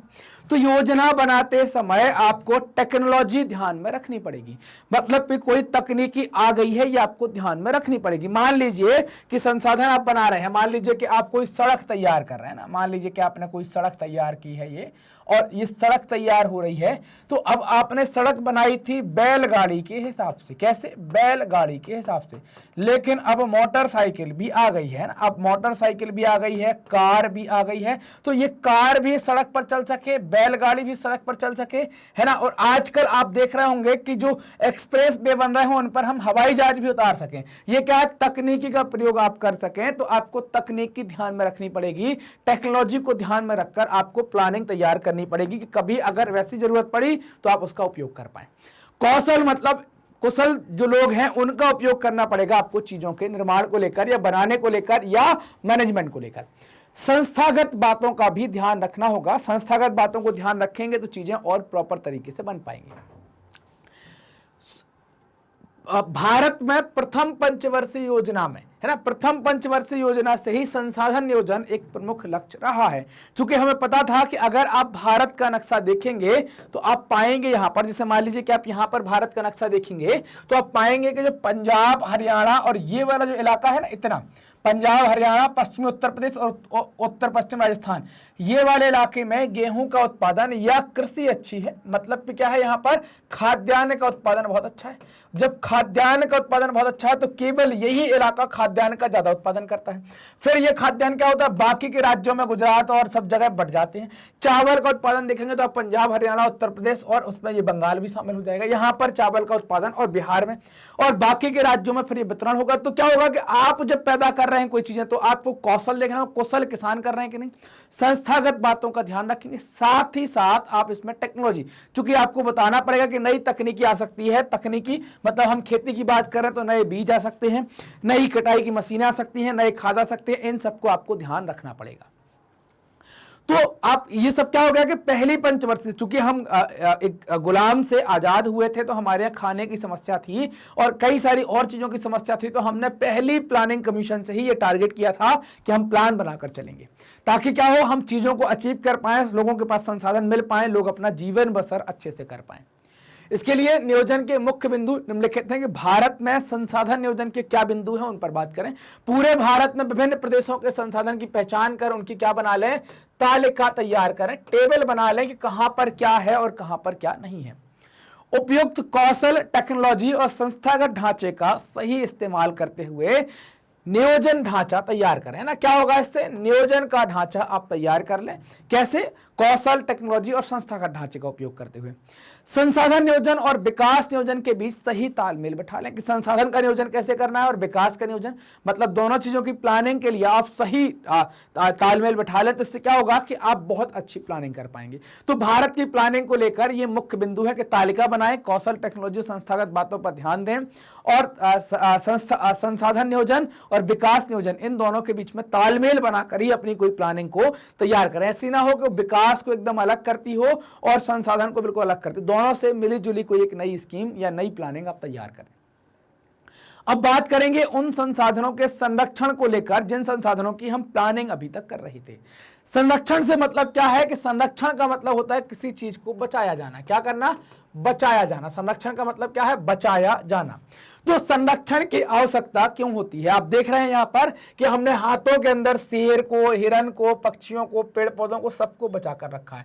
मतलब क्या है, इन सबको बचाना, इनको संवारना, इनको बचा कर चलना, है ना, इनकी देखरेख करना, वो संरक्षण कहलाता है। तो क्यों संरक्षण करेंगे हम संसाधनों का, जो हमने संसाधनों का वर्गीकरण देखा, जैव अजैविक देखा, स्वामित्व के आधार पर देखा, उत्पत्ति के आधार पर देखा, है ना। तो इन संसाधनों का संरक्षण क्यों आवश्यक है, इसकी आवश्यकता क्यों पड़ी। आवश्यकता इसलिए पड़ी कि विवेकहीन उपयोग और अति उपयोग के कारण इसकी आवश्यकता पड़ी कि फिर संसाधन तो खत्म हो जाएंगे। अगर जो अनवीनीकरण योग्य संसाधन है वो तो बहुत खतरे में पड़ जाएंगे, तो उनका ध्यान रखने के लिए कि वो खत्म ना हो, उनका सतत पोषण विकास करने के लिए हमें संरक्षण की आवश्यकता पड़ी। अगर आप विवेकहीन उपयोग करते हैं और अति उपयोग करेंगे तो इससे सामाजिक और पर्यावरणीय समस्याएं उत्पन्न हो जाएंगी। तो इन सामाजिक और पर्यावरणीय समस्याओं के बचाव के लिए आपको संसाधनों का विभिन्न स्तर पर, अलग अलग लेवल पर इनका संरक्षण करना चाहिए। इसकी आवश्यकता हो जाती है कि आप बचाएं।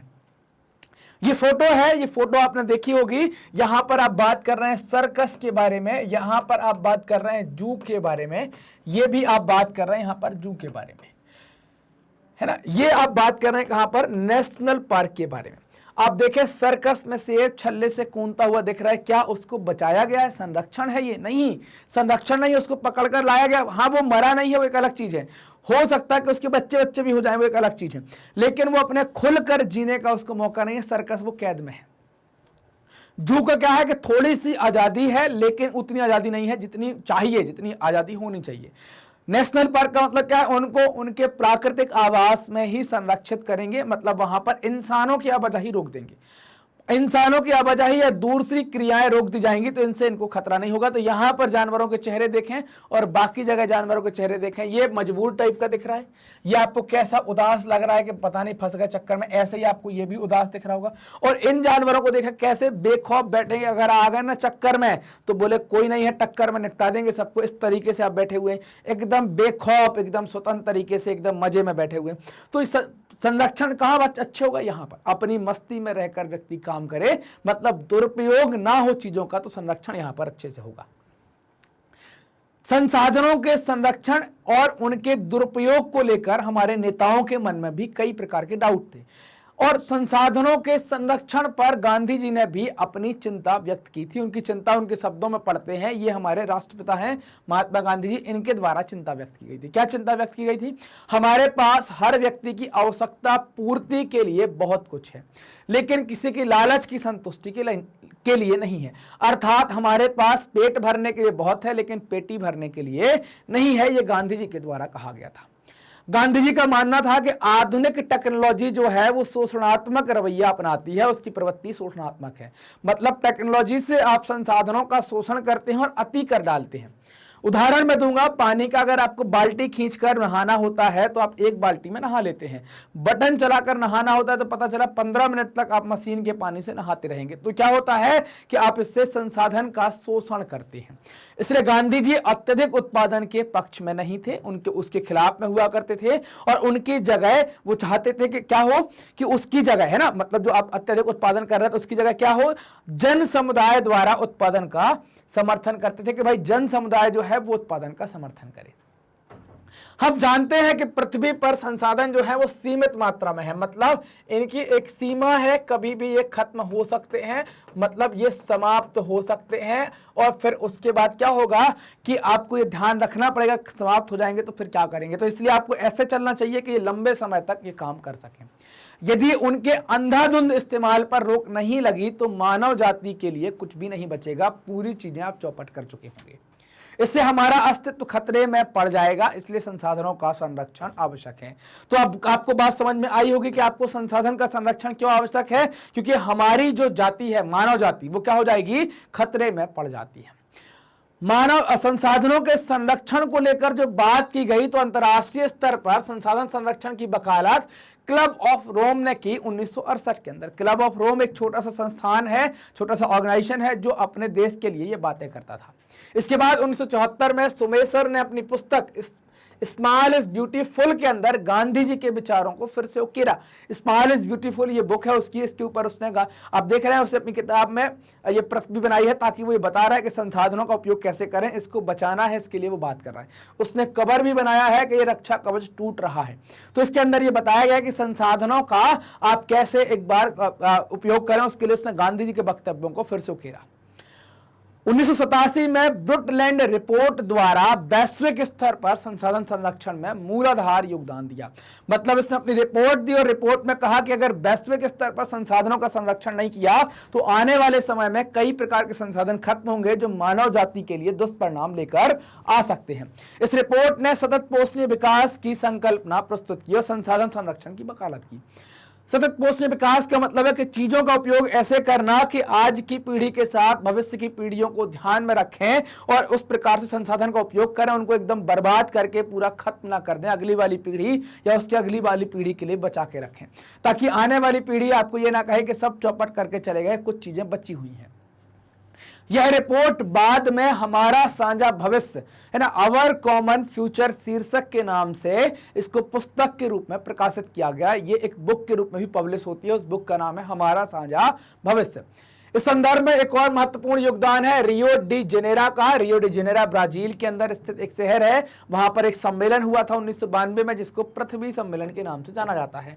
इस सम्मेलन का भी संसाधनों के संरक्षण को लेकर काफी योगदान है और ऐसे कई सारे संरक्षण या कई सारे सम्मेलन होते रहे हैं जिसमें आप क्या करें, ये वकालत कर सकते हैं या ये बात रख सकते हैं कि संसाधनों का संरक्षण कैसे किया जाए, हम चीजों को कैसे बचाएं। अब बात करेंगे भू संसाधन के ऊपर कि भू संसाधन क्या कहलाता है, लैंड रिसोर्स आप किसको कहेंगे। भूमि हमारे जीवन को आधार प्रदान करती है, मतलब हम खड़े हैं तो भूमि पर खड़े हैं, हम पड़े हैं तो भूमि पर पड़े हैं, मतलब हमारे जीवन को आधार देने वाली जो चीज है उसका नाम भूमि है। अगर आप भूमि नहीं होती तो हम पता नहीं कहां लटक रहे होते, अंतरिक्ष में उड़ रहे होते, हमारा कुछ नहीं होता, ना घर मकान बार कुछ नहीं होता। तो क्या करें, तो हमारे जीवन को जो आधार प्रदान करती है वो भूमि है। इसलिए प्राकृतिक संसाधनों में भू संसाधन बहुत महत्वपूर्ण हो जाते हैं, इनका बड़ा उपयोग हो जाता है, ये बहुत महत्वपूर्ण है। प्राकृतिक वनस्पति, वन्य जीवन, मानव जीवन और आर्थिक क्रियाएं, परिवहन तथा संचार व्यवस्थाएं भूमि पर ही आधारित है ना। प्राकृतिक वनस्पति, वन्य जीवन, मानव जीवन, आर्थिक क्रियाएं, परिवहन, संचार व्यवस्थाएं भूमि पर ही आधारित होती हैं, भूमि पर ही आधारित है। भूमि का एक सीमित संसाधन है, भूमि जो है वो एक सीमित है, मतलब उसका एक सीमा है। ये भूमि आप मान लीजिए कि जमीन यहाँ पर पृथ्वी है और इस पर कुछ कुछ जगह भूमि है वो सीमित है ना, वो असीमित नहीं है, खत्म नहीं होगी, भूमि सीमित है। इसलिए भू संसाधन के इस्तेमाल के लिए सही नियोजन की आवश्यकता है। अगर आप सही नियोजन नहीं करेंगे तो जमीन के संसाधनों को बर्बाद कर देंगे। भारत में कई तरह की भूमि है, जैसे पहाड़, पठार और मैदान। अगर आप देखें 27% पर हमारे यहाँ पठार हैं और 43% पर हमारे यहाँ पर मैदान है ना, 43% पर क्या है हमारे यहाँ पर मैदान है, और बाकी का जो बचा इलाका जिसको आप 30% कहते हैं, ये आपको यहाँ पर पर्वत देखने को मिलेगा। तो ये पठार, पर्वत और मैदान आप इनको यहाँ पर देख पाएंगे कि आप कहाँ कहाँ देखेंगे, पहाड़, पठार, मैदान आपको ये देखने को मिलेंगे, और कई जगह द्वीप भी आप यहाँ पर देख पाएंगे। तो बात करते हैं सबसे पहले पहाड़ क्या कहलाता है। तो पहाड़ मतलब पृथ्वी पर सबसे ऊंची जो चीज होती है उसको पर्वत कहते हैं। पर्वत किसको कहेंगे, ऊंची चीज जिसका सिरा नुकीला होगा वो पर्वत कहलाएगा। इन पर्वतों से तरह तरह की नदियां निकलती हैं, इन पर्वतों पर तरह तरह के ग्लेशियर या हिमखंड होते हैं जिनके पिघलने से या है ना, या हिमनद होते हैं जो गर्मियों में पिघलते हैं, जिनसे जहां से जो नदियां निकलती हैं वो 12 मासी होती हैं, 12 महीने पानी को लेकर चलती हैं। तो भारत की कुल भूमि पर 30% पहाड़ों का है। पहाड़ और पहाड़ी में भी अंतर समझ लीजिए। पहाड़ जिसकी ऊंचाई 1000 मीटर से ज्यादा होगी और सिरा नुकीला होगा पहाड़ कहलाएगा, और पहाड़ जैसी ही आकृति जिसकी ऊंचाई 1000 मीटर से कम होगी और नुकीला भी होगा उसको पहाड़ी या हिल कहा जाएगा। तो पहाड़ जो है भारत पर, पहाड़ और पहाड़ी सब कुछ मिलाकर 30% आप देखेंगे पूरी जमीन का। भारत की कई तरह की नदियों का उद्गम इन्हीं पहाड़ों से होता है। जैसे गंगा आप देखेंगे गंगोत्री से, यमुना देखेंगे यमुनोत्री से, दोनों आपको हिमालय पर मिलेंगी। ब्रह्मपुत्र देखेंगे चिमाई युंगडोंग ग्लेशियर से, वो भी आप पहाड़ों पर देखेंगे। आप नर्मदा देखेंगे अमरकंटक से निकलती है, वहां पर भी आप देखेंगे कि वो पहाड़ है। आप कोई से भी नदी देखते हैं ज्यादातर पहाड़ से निकलती है, जैसे कृष्णा कावेरी नदियां जो पश्चिमी घाट पर ब्रह्मगिरी और ऐसी कुछ चोटियों से निकलती है, ये भी सब क्या है आपके पहाड़ हैं। तो नदियां क्या है, नदियों का उद्गम पहाड़ों से होता है, पर्वतों से होता है, और ये नदियां जो है वो 12 मासी नदियों में जल का प्रवाह पहाड़ों के कारण ही बना होता है। इन पर बर्फ ढकी होती है, गर्मियों में बर्फ पिघलती है, नदी के अंदर आती है और नदी में पानी का स्तर बना रहता है। जैसे आप गंगा और यमुना की बात कर सकते हैं। ये नदियां अपने साथ उपजाऊ मिट्टी लाती हैं, मिट्टी के रूप आप देखेंगे। ये नदियों के द्वारा बनाई गई मिट्टी को जलोढ़ कहते हैं। खादर और बांगर 2 प्रकार की जलोढ़ होती है। नवीन और पुरानी उम्र के आधार पर इनको खादर और बांगर में बांटा गया है। और इस मिट्टी से क्या होता है, मैदानों का निर्माण होता है, और इन मैदानों में पाई जाने वाली मिट्टी को ही जलोढ़ कहते हैं। नदियों से मिलने वाले पानी से हमारे खेतों की सिंचाई होती है, पीने के पानी की उपलब्धता होती है, इनसे ही हम अपने पीने का पानी का भी काम चला पाते हैं। अगली चीज है, इसको कहते हैं मैदान। पृथ्वी पर पाए जाने वाली समतल जगह जो ऊंची नहीं होती, पृथ्वी के बिल्कुल समतल होती है, उसको आप क्या कहते हैं, मैदान कहलाता है। भारत की कुल भूमि का 43% आप मैदान देखेंगे। मैदान आपको मुख्य रूप से कहां मिलेंगे, मैदान मुख्य रूप से नदी क्षेत्रों के आसपास मिलेंगे, जैसे गंगा यमुना का मैदान, ब्रह्मपुत्र का मैदान, सरस्वती का मैदान है ना, या आप बात करें कि भाई कावेरी का मैदान, कृष्णा कावेरी गोदावरी, इन सब के मैदान तो नदियों के आसपास मिलेंगे। चूंकि नदियां जब बहती हैं, बाढ़ पर आती हैं, तो अपने साथ बड़े बड़े टीलों को बहा देती हैं और मलबल आती हैं और सब समतल कर देती हैं। तो नदियों के द्वारा मैदानों का विकास होता है।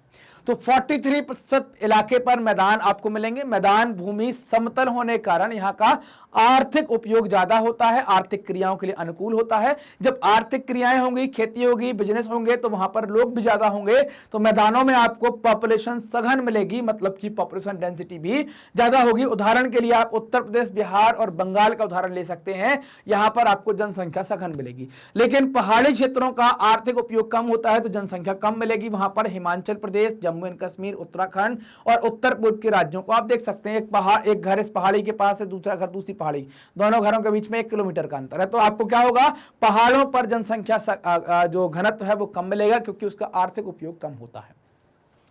मैदानों में घनी आबादी होती है, क्योंकि मैदानों की जमीन खेती के लायक होती है, बात करी हमने अभी। समतल भूमि में मकान, कल कारखाने आसानी से बनाए जा सकते हैं, इसलिए इनको यहाँ स्थापित करते हैं, और इनके चक्कर में लोग भी इनके आसपास रहते हैं, इसलिए इन मैदानों में जनसंख्या का दबाव बढ़ जाता है, मतलब कि जनसंख्या का घनत्व ज्यादा हो जाता है। अब बात करेंगे पठारों के ऊपर, तो भारत की कुल भूमि का 27% पठार है। पठार मैदान जैसा होता है लेकिन कुछ ऊंचा होता है। पृथ्वी पर दूसरे क्रम का, सेकेंड ऑर्डर का जो हाईएस्ट जगह होती है उसको हम क्या कहते हैं, पठार कहते हैं। फर्स्ट ऑर्डर में क्या है, फर्स्ट ऑर्डर में पर्वत है, सेकेंड ऑर्डर में पठार या प्लेट्यू को कहते हैं। इन पठारों में कई प्रकार के खनिज और जीवाश्म ईंधन और वन संपत्ति पाई जाती है। इन पर भी खेती होती है। ये भी समतल होते हैं लेकिन ऊंचे होते हैं मैदानों की तुलना में। उदाहरण के तौर पर आप मालवा के पठार का उदाहरण आप ले सकते हैं। अब बात करेंगे हम लैंड रिसोर्सेज के बारे में, भू संसाधन के बारे में। आप ये एक चार्ट दे सकते हैं, स्टैटिक्स आप इसका देख सकते हैं कि भू संसाधन का उपयोग कैसे किया गया है। नीला, पीला, हरे के रूप में आप इसको देख सकते हैं, किस चीज पे जमीन का या भू संसाधन का कैसे उपयोग किया गया है, किस चीज में उसका कितना प्रतिशत है, ये यहां पर बताया गया है कि कैसे इसका हम उपयोग कर रहे हैं। भू संसाधनों का उपयोग निम्नलिखित उद्देश्यों के लिए करते हैं, जैसे वन के लिए करेंगे, कृषि के लिए करेंगे, बंजर और कृषि अयोग्य है ना, या हम परती भूमि के रूप में करेंगे। चौथा पॉइंट हम देखें, परती भूमि के रूप में करेंगे, शुद्ध बोए गए क्षेत्र के रूप में हम करेंगे। तो ऐसे हम इनका उपयोग कर पाते हैं। देखिए तो कैसे करेंगे इनका उपयोग। सबसे पहले वन जो लगेंगे वो हवा में आप लगा नहीं सकते, वन के लिए आपको जमीन चाहिए है ना, भूमि चाहिए। पर्यावरण में भी कहा गया है कि पृथ्वी के या लैंड पार्ट के 33% पर क्या होना चाहिए, वन, तब जाकर पर्यावरण अनुकूलन हो पाएगा। तो वनों को लगाना पड़ेगा, वन रोपण करना पड़ेगा, नहीं तो आपका पर्यावरण नुकसान हो जाएगा, आप कुछ कर नहीं पाएंगे, बैठे रह जाएंगे। कृषि के लिए अनुपलब्ध भूमि, मतलब ऐसी जमीन जो कृषि के लिए उपलब्ध नहीं होती है, उसको आप कहेंगे कृषि के लिए अनुपलब्ध भूमि। 2 प्रकार की होगी, बंजर या कृषि अयोग्य भूमि, जिसको आप बंजर कहेंगे, जहां पर खेती नहीं करते, उस जमीन की उत्पादकता कुछ नहीं होती, उसमें उर्वरा शक्ति नहीं होती। और गैर कृषि प्रयोग के लिए, जैसे मकान बना लिया, सड़क बना ली, कारखाने लगा दिए, इन सब में हम इसका उपयोग कर रहे हैं। तो ये भी क्या है, ये गैर कृषि प्रयोग के लिए होने वाली भूमि हो जाती है। परती भूमि के अतिरिक्त अन्य कृषि अयोग्य भूमि, मतलब परती जो है उसको छोड़ दें तो उसके अलावा जहां चारागाह है, मतलब कि जहां पर जानवर चरते हैं, गौचर मतलब जो गायों के लिए छोड़ी गई जमीन है, यहां पर भी खेती आप नहीं करेंगे। विभिन्न प्रकार के वृक्ष आपने लगा दिए हैं, फसलें लगा दी हैं वृक्षों वाली, कई सारे उपवन आपने तैयार कर दिए हैं, उनके अंतर्गत जो जमीन आती है तो वो भी क्या है, कृषि के लिए उपयोगी नहीं होगी। कृषि योग्य बंजर भूमि, जहां 5 से अधिक वर्षों से खेती नहीं हुई है, वो भी क्या होगी, आपकी कृषि योग्य नहीं मानेंगे। परती भूमि का मतलब क्या है, जिस पर खेती रेगुलर नहीं होती, 4-5 साल तक पड़ी रहती है, उसको परती कहते हैं। इसको 2 प्रकार से देख सकते हैं, वर्तमान परती और पुरातन परती। वर्तमान, जहां 1 वर्ष या उससे कम समय से खेती नहीं हुई है, वर्तमान परती बोलते हैं ना। खेत की उर्वरकता बढ़ाने के लिए हम 1 आध साल के लिए छोड़ देते हैं, तो हम कहते हैं कि इस साल तो हमने वो जमीन परती छोड़ी है, अगले साल जुताई करेंगे उसकी, अगले साल बुवाई करेंगे उसकी। तो जो 1 साल से कम समय के लिए छोड़ी गई है या 1 साल के लिए छोड़ी गई जमीन जिस पर हम खेती नहीं करेंगे, वो वर्तमान परती कहलाती है। 1 से 5 वर्षों के लिए जिस पर खेती नहीं करते हैं उसको क्या कहते हैं, उसको पुरातन परती कहा जाता है। अब बात करेंगे शुद्ध बोया गया क्षेत्र या निबल बोया गया क्षेत्र क्या कहलाता है। तो 1 वर्ष में 1 बार से अधिक बोए गए खेत को यदि शुद्ध बोए गए क्षेत्र में जोड़ दिया जाए तो उसे क्या कहा जाता है, सकल बोया गया क्षेत्र कहते हैं ना। जहां पर 1 बार से ज्यादा हम खेती करते हैं, जिसमें 1 साल के अंदर, उसको क्या कहते हैं, सकल बोया गया क्षेत्र कहते हैं। भू उपयोग क्या है, लैंड यूटिलाइजेशन पर बात करें तो भारत में भू उपयोग का प्रारूप क्या होगा। ये कैसे निर्भर होता है, भौतिक और मानवीय कारकों के आधार पर इसको डिसाइड करते हैं। जैसे कि भौतिक कारक की बात करें, जलवायु, भू आकृति, मृदा के प्रकार आदि, तो ये क्या है, ये सभी भौतिक कारक हैं जो भू उपयोग का निर्धारण करते हैं उसके प्रारूप का। जैसे आप देखें, भू आकृति मतलब ऊंची जगह पर जाएंगे आप जमीन का ज्यादा उपयोग नहीं कर पाएंगे, गहरी जगह पर जाएंगे जमीन का ज्यादा उपयोग नहीं कर पाएंगे, समतल का कर पाएंगे। बहुत ठंड होगी, बहुत गर्मी होगी, मान लीजिए ठंड होती है -30 डिग्री रहता है तो आप ये काम करेंगे। गर्मी होती है मान लीजिए 64 डिग्री, जाता तो नहीं है पृथ्वी पर 64, मान लीजिए 64 है या 50 है, तो उसका उतना उपयोग नहीं होगा। तो ये सभी भौतिक कारक है। मानवीय कारक क्या है, जनसंख्या कैसी है, टेक्नोलॉजी क्या है, कौशल क्या है, जनसंख्या घनत्व क्या है, परंपरा, संस्कृति, ये सभी कारण क्या है, मानवीय कारक हैं। इनको ध्यान में रखकर हम उस भू संसाधन का उपयोग करते हैं। भारत का कुल भौगोलिक क्षेत्र 32.8 लाख वर्ग किलोमीटर का है। इसके 93% भाग के आंकड़े ही हमारे पास उपलब्ध हैं। कहां के आंकड़े उपलब्ध नहीं है? तो उत्तर पूर्व में आसाम को छोड़ करके वो वाला इलाका हमारे पास उपलब्ध नहीं है, मतलब आसाम को छोड़ दें, है ना। तो ये वाले इलाके में कहां कहां का उपलब्ध नहीं है हमारे पास? तो हमारे पास उपलब्ध नहीं है अरुणाचल का, नागालैंड का, मणिपुर का, मिजोरम का, त्रिपुरा का, यहाँ का हमारे पास उपलब्ध नहीं है, मेघालय का ये उपलब्ध नहीं है। इसके अलावा क्या उपलब्ध नहीं है हमारे पास? तो इसके अलावा हम बात करेंगे जम्मू और कश्मीर में जो पाकिस्तान और चीन ने कब्जा कर लिया है, मतलब ये वाला इलाका, ये वाला इलाका, तो यहां पर हम सर्वेक्षण नहीं कर पाए हैं, तो यहां का भी आंकड़ा हमारे पास उपलब्ध नहीं है। इस कारण से हम कह रहे हैं कि केवल 93% आंकड़ा उपलब्ध है। स्थायी चारागाहों के अंतर्गत भूमि कम हो रही है, पशुओं के चरने की समस्या आ रही है, उनके लिए जगह कम पड़ रही, इससे पशुधन को नुकसान पहुंच रहा है। यदि प्रतिभूमि और अन्य भूमि को भी शामिल कर लें तो शुद्ध बोए गए क्षेत्र का केवल 54% ही आता है, उससे ज्यादा नहीं हो पाता है। प्रतिभूमि के अलावा जो भूमि बचती है उसकी गुणवत्ता या तो अच्छी नहीं है या उस पर खेती करना महंगा साबित हो रहा है ना। अगर आप देखें प्रतिभूमि के अलावा जो भूमि बचती है तो उसकी गुणवत्ता या तो अच्छी नहीं है या उस पर खेती करना बहुत महंगा साबित हो रहा है। तो ये भी एक समस्या आ रही है कि भाई जो बहुत बेकार है उस पर भी खेती नहीं कर पाएंगे, इस कारण से भी खेती नहीं करते हैं। इसलिए इस प्रकार की भूमि को 2 साल में केवल 1 बार या 2 बार ही उस पर खेती करते हैं, ज्यादा नहीं करते। नहीं तो तकरीबन क्या है, हम साल में 2 बार खेती तो कर ही डालते हैं खेत पर, लेकिन जो उपजाऊ नहीं है तो उस पर कभी कभी बीज डाल दिया, बारिश अच्छी हो गई तो बीज पटक दिया, नहीं तो हम नहीं डालते हैं। किसी राज्य की भौगोलिक संरचना के आधार पर शुद्ध बोए जाने वाले क्षेत्र का प्रारूप एक राज्य से दूसरे राज्य में बदल जाता है। हर राज्य की स्थिति अलग होती है, तो हर राज्य में शुद्ध बोया गया क्षेत्र बदल जाएगा। जैसे पंजाब हरियाणा समतल क्षेत्र, मैदानी भाग है, नदियां हैं वहां पर, नहरें हैं वहां पर, तो खेती ज्यादा होगी, तो यहां पर आप 80% शुद्ध बोए जाने वाले क्षेत्र के अंतर्गत आएगा, 80% शुद्ध बोए जाने वाले क्षेत्र के अंतर्गत आएगा।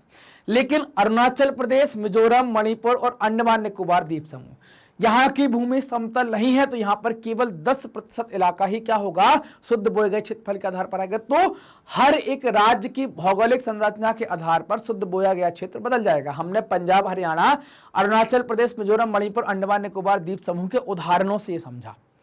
अब बात करेंगे राष्ट्रीय वन नीति के बारे में। राष्ट्रीय वन नीति क्या कहती है? तो राष्ट्रीय वन नीति देखेंगे 1952। राष्ट्रीय वन नीति का कहना है कि पारिस्थितिकी में संतुलन बनाए रखने के लिए कुल भौगोलिक क्षेत्रफल का 33% हिस्सा वन के रूप में होना चाहिए। हमने शुरू में बात करी थी कि आपको पारिस्थितिक संतुलन बनाना है तो भौगोलिक क्षेत्र का 1/3 मतलब कि 33% हिस्से पर कम से कम वन होने चाहिए। तो इससे क्या होगा, संतुलन बना रहेगा, परेशानी नहीं आएगी किसी प्रकार की। क्लियर ये बात यहां तक की? लेकिन अगर भारत में हम वन क्षेत्र के बारे में बात करते हैं तो भारत में जो वन क्षेत्र है वो कम है। होना कितना चाहिए? 33% होना चाहिए। किसका? आपके भू क्षेत्र का। किसका? भू क्षेत्र का, ऐसा कहा गया है। लेकिन भारत में 33% नहीं है, उससे कम है। गैर कानूनी ढंग से जंगल की कटाई और निर्माण कार्य में तेजी के कारण, है ना, ये निर्माण कार्य मतलब घर वगैरह बनना, बिल्डिंग्स बनना, इनके कारण क्या हो गया है कि जो जंगल क्षेत्र था वो धीरे धीरे घट रहा है। अब क्यों घट रहा है? जंगल की कटाई का गृह निर्माण या निर्माण कार्य से क्या लेना देना है? तो जंगल कटाई का घर निर्माण में आपने घर बनते देखा है? तो घर बनते आप देखेंगे तो सबसे पहले तो एक फर्नीचर लगाते हैं अपन लोग, है ना, फर्नीचर। अब फर्नीचर आजकल चल गया, बोले वुडन का लगाएंगे हम, बोले अलमारी लगा दो यहाँ, बोले मकान प्लेन बनाएंगे, पूरा प्लेन मकान बन जाए, बोले अलमारी फिर लगा देंगे, वुडन फ्लोर करवा देंगे। जब वुडन फ्लोर कहाँ होता है? जहाँ ठंडी ज्यादा होती है। हमें गर्मी चिलचिलाती धूप होती है, हमारे वुडन फ्लोर करवा दिया अपन ने। कभी लग जाए आग तो जल जाए, पूरा लगेगी नहीं ऐसे, लेकिन जहां जरूरत होती है, जहां के लिए लकड़ी का वुडन फ्लोरिंग होती है, वहां करवाना चाहिए। शौक में स्टैंडर्ड में दिखाने के लिए लोग लगवा देते हैं, तो लकड़ी कटेगी। तो पहली चीज तो फर्नीचर हो गई। दूसरी बात क्या हो गई कि जब आप घर का निर्माण करवाएंगे ना, जब आप घर का निर्माण करवाते हैं तो निर्माण के दौरान कई प्रकार की सामग्री लकड़ी से बनी होती है जिसका उपयोग निर्माण में करते हैं। हालांकि वो रिसाइकेलेबल होती है कि आपके घर में भी यूज कर ली, दूसरे का बनाएंगे उसमें भी यूज कर लेंगे। लेकिन जब निर्माण कार्य तेजी से होगा तो जगह जगह अलग अलग काम कर रहे होंगे, आपको उतने संसाधन बढ़ाना पड़ेंगे। तो इन सब कारणों से जंगल की कटाई तेज हो गई है, जिससे आप देख पा रहे हैं कि वन क्षेत्र हमारा घट गया, उतना बढ़ नहीं पाया है। दूसरा कारण है जंगल के आसपास एक बड़ी आबादी रहती है। बड़ी आबादी मतलब एक बहुत बड़ा समुदाय है जो जंगल के आसपास रहता है। और वन संपदा क्या कहलाती है? जंगल से निकलने वाली चीजें, जैसे लकड़ी, ये वन संपदा का हिस्सा है। फल वन संपदा है ना, फूल वन संपदा है, औषधि मतलब जड़ी बूटी जो आती है वो सब क्या है, आपकी वन संपदा है, या इसी में आपका कहते हैं, इसी को औषधि को कह सकते हैं, जड़ी बूटी वो भी आपकी क्या है, वन संपदा है ना। ऐसी कई सारी चीजें क्या है, आपकी वन संपदा का हिस्सा होती है। तो ये जो बड़ी आबादी है वो किस पर निर्भर होती है, वन संपदा पर। उसने फल बीन लिए, फूल बीन लिए। आप बोलोगे सर फूल का क्या होगा, महुआ जो होता है वो फूल होता है और वो फूल टपकने के बाद उसका फल आता है। तो क्या होगा कि ऐसे फल फूल जो है उनको बीन कर, उनको बेच कर बाजार में उनसे अपना ये जीवन यापन चलाते हैं। तो अपने जीवन के लिए किस पर निर्भर है, इनकी एक बड़ी आबादी वन संपदा पर निर्भर होती है।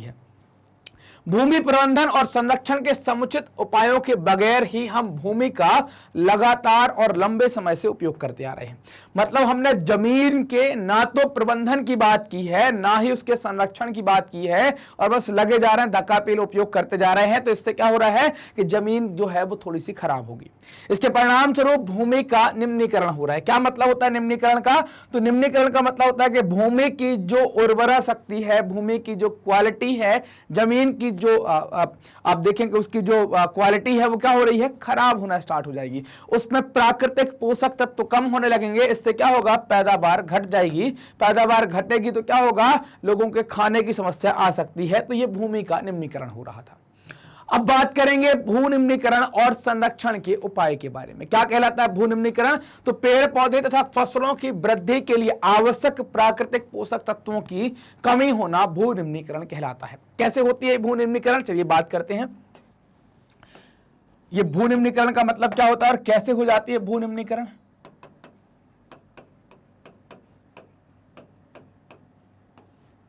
देखो, किसी भी चीज का निम्नीकरण, भू का मतलब हो गया यहां पर जमीन से, मतलब हम कर रहे हैं, क्या मतलब हो गया, जमीन से। निम्नीकरण का मतलब क्या है, उसका घटना। क्या घटना, अब जमीन तो घटेगी नहीं, तो यहां पर जो घट रही है वो क्या घटेगी, यहां पर उसकी क्या घट रही है, क्वालिटी है ना, गुणवत्ता। क्या घट रही है, गुणवत्ता का ह्रास होना।